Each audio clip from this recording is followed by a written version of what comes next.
What's up guys, Saf here on SuperSaf TV, and this is my Samsung Galaxy Note 9 review after 1 month. I actually picked this up right after launch and I've been using it pretty much since then as my daily driver. And for the regulars on the channel, you'll know in my full reviews, I don't go over specs. If you want to find out about specs, I've covered those in my unboxing video.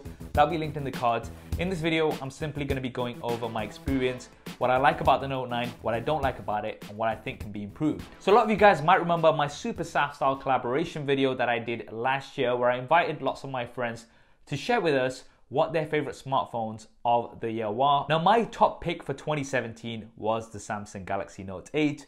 And the Samsung Galaxy Note 9 improves on that. Now, the Note 9 may be considered an incremental update to the Note 8, especially when it comes to the build and design, but I've said this many times before, this is not a bad thing. The Note 8 and the Note 9 are some of the best looking devices out there right now. The metal frame with the curved glass panels on the back and the front make them look and feel really premium.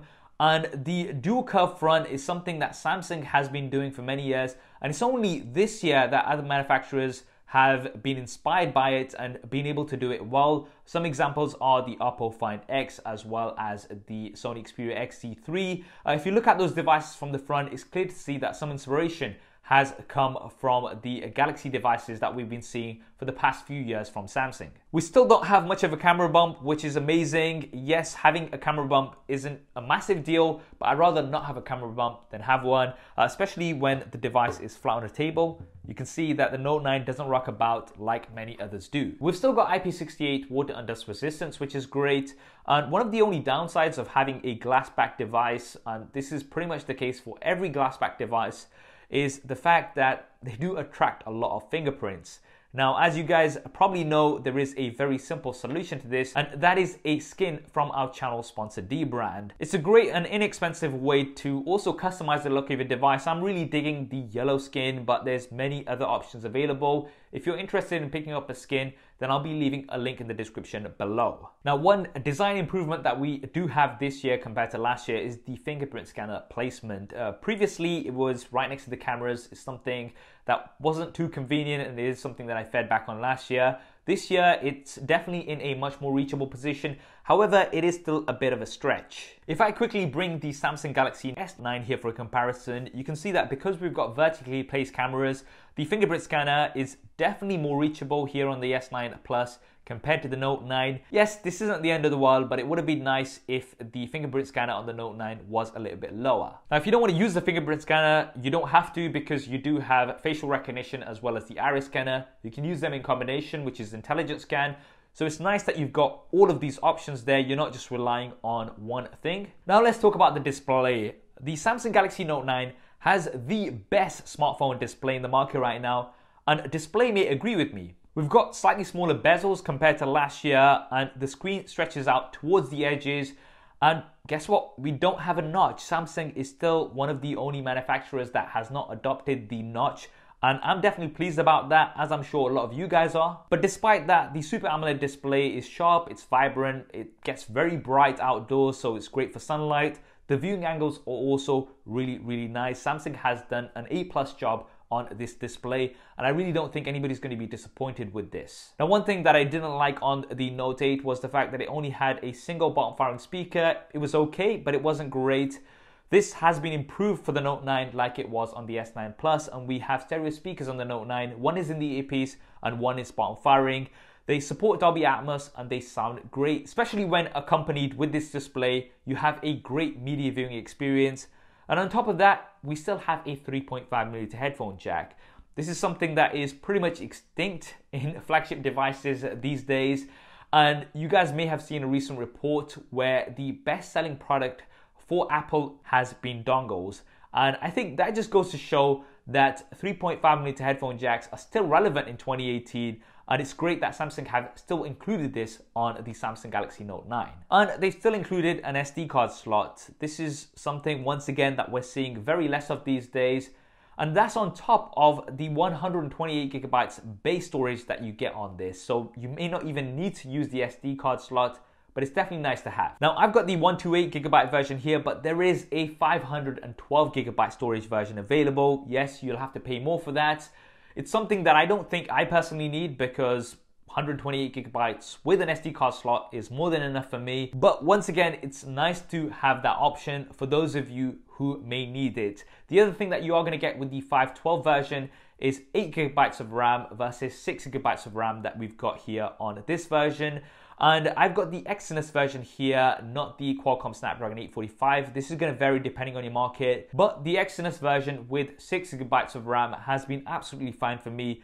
Very smooth and snappy. Yes, occasional app crashes like you get with every new device while apps are updated. But overall, I can safely say that this is one of the fastest devices out there. There's also liquid cooling, so if you do game a lot, that should be beneficial for you too. Now let's talk about what makes the Note 9 unique compared to lots of other devices, and that is this S Pen.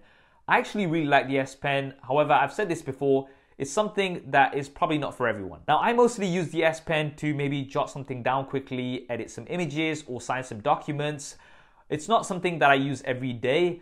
And this year, we also have Bluetooth connectivity, so you can use this as a remote control.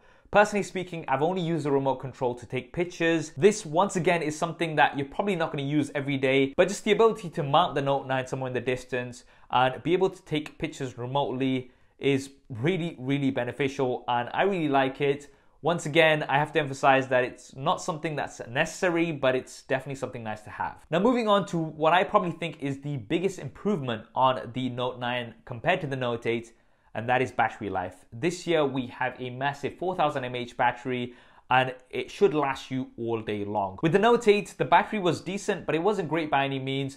And I kind of understand why Samsung included a smaller battery because of all the issues with the Note 7 to regain some confidence. This year, they've gone past that and they've put a massive battery in here. And in terms of screen on time, I'm getting between 5 to 6 hours every day, which for me is great. And 9 out of 10 times, it will get me through the day. But if you do need a top up, you've got fast charging as well as fast wireless charging, which is great to have. And if I'm completely honest, maybe I was hoping for even better battery life from the Note 9, but you have to consider the size of the display. So the battery in comparison to the display, I think is really good. Now let's talk about the cameras. Now in my testing, the Note 9 cameras are practically the same as the S9 Plus. This is not a bad thing because the S9 Plus does have some of the best cameras out there right now, especially when it comes to low light. And that is thanks to that super wide f1.5 aperture. So you're going to get some great low light shots here on the Note 9. And you do have certain software improvements. So you've got AI built in, which is going to try to enhance your images, maybe add a bit of contrast, maybe a little bit more vibrance. This is something that's going to come down to personal preference. I don't think it's necessary to have that on, but you can have it on if you'd like. What I do like is flaw detection. This is where it's going to try to tell you if the image hasn't come out right. Maybe it's a little bit blurry, so it's going to tell you to take that again. That is actually practical and useful. Now we've still got all of the same features that we had on the S9 Plus, like super slow-mo. Super slow-mo is something that I used a lot when I initially got the S9 Plus. But realistically speaking, it's something that I kind of stopped using after a bit. The novelty did wear off. I don't know, it's maybe something that you might like. I prefer having 240 frames a second at 1080p, which this also supports. And when it comes to live focus, this is the portrait mode where it's going to blur the background. The Note 9 does a great job in terms of edge detection. It's probably one of the best out there. However, dynamic range is still not great in live focus. This is something that I fed back on the S9 Plus, and unfortunately it has not been improved here on the Note 9. Now I'm not sure why this is, because for general images, the dynamic range is absolutely great, but when using live focus, I'm assuming because you can edit the blur after the fact, it's taking multiple images when you do take that shot, and because of that, it can't also take multiple exposures. This is something that I'm just assuming. And personally, I would prefer having better dynamic range for my portrait shots rather than the ability to blur the background after the fact. Hopefully this is something that Samsung can improve with the software updates, but considering that they haven't compared to the S9 Plus, I pretty much doubt it. But that aside, the Note 9 still has some of the best cameras out there. And when it comes to the front-facing camera, once again, great for selfies, and especially when it comes to video, I think for vlogging, the Note 9, as with the S9 and S9 Plus, is one of the best devices out there. That's because you have great stabilization, although it does crop in slightly to achieve that stabilization. And you've also got stereo audio recording, something we still don't have on many other devices. One downside of the front-facing camera is the Selfie Focus. And now this is where it's going to try to blur the background from the front-facing camera. The problem is that it only takes one shot. So if it doesn't do a great job, that's it. You have a bad shot.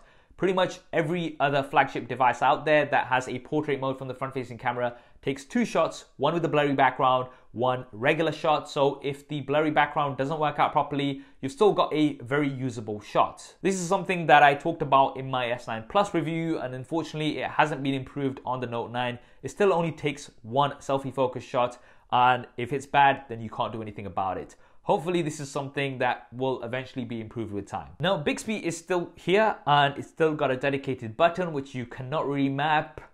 Bixby, I know a lot of people don't like it. I know a lot of you guys do like it. If you do like it and you want to use it, I have covered lots of the voice commands in detail in a previous video. You can check that out. It is something that you're either going to like or you're not going to like. And unfortunately, it doesn't look like Samsung's going to allow us to remap this button anytime soon. Now for software, you do have the Samsung Experience skin on top of Android Oreo. No idea when we're going to be getting Android Pie. Hopefully it'll be soon, but based on the track record of Galaxy devices, it's not something that we get immediately. It's going to be a good few months. But I do like the Samsung Experience skin. Just a few things that I found myself missing when I was using Android Pie, such as the clipboard. So you can have lots of things copied on your clipboard and you can always go back to them. Scroll shot, loads of these things which you might not be getting on stock Android, which you do get here on the Note 9, and I do like. I just wish updates were quicker. I know this is not all Samsung's fault, and it's something that I hope will be improving. If you are somebody who wants updates straight away, then the Note 9 will not be for you. Now finally, let's talk about the price. The Note 9 is the most expensive smartphone that has come from Samsung. It starts at $1,000 or £900 here in the UK. So that is a lot of money. Is it worth that price tag? In my opinion, yes, it is. Why is that? Because this device ticks pretty much all of the boxes that you'll need from a smartphone. It's got an amazing display, one of the best out there. It's got great cameras, a beautiful build and design, water and dust resistance, lots of storage as well as a microSD card slot, great stereo speakers, a 3.5mm headphone jack, fast charging, fast wireless charging, great battery life, smooth overall performance, the S Pen which is unique to the Note 9, the list goes on. It's just a great all-rounder. Now of course, if that price is out of range for you, then the S9 Plus is a really good option because it covers a lot of the things that the Note 9 does. I've actually reviewed that in detail and you can check that video out in the cards and in the description below.